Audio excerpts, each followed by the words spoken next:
Today we're making hot honey lemon chicken. So we're gonna start off with washing our hands. Of course, y'all already know the drill. And then I'm gonna go ahead and wash my chicken thighs. So I wash my chicken with lemon and vinegar. I'm gonna make sure that gets all in there to get all that slimy stuff off and rinse it out.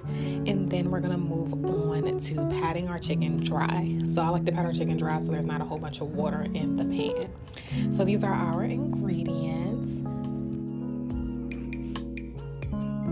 As y'all know, your girl is going to season the chicken and the flour, and my binder is always going to be mustard. You can use egg if you don't like mustard, but I promise you can't even taste the mustard. So yeah, make sure we got enough seasoning on that chicken because we want that flavor when we bite into our chicken. Now this citrusy garlic, I picked this up from Trader Joe's.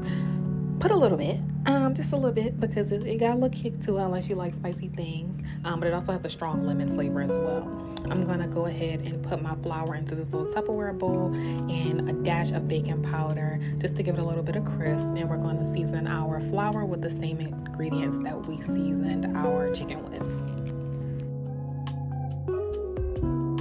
We're gonna go ahead and coat our chicken, and the reason I put it in this Tupperware bowl is because I just want to be able to shake and bake. Okay, we don't want to have to keep on getting our fingers all dirty because we bougie. Okay, no, I'm kidding.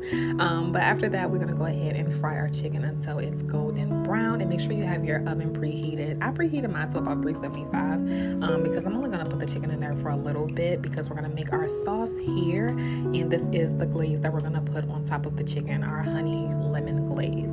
So this is what it looks like. It's kind of thick, but we want to put our chicken on a pan. Now this is up to you. I did fry my chicken all the way cooked, but if you want to leave it a little bit undercooked so it can bake in the oven, that's cool too. But this is what we look like, and it was delicious.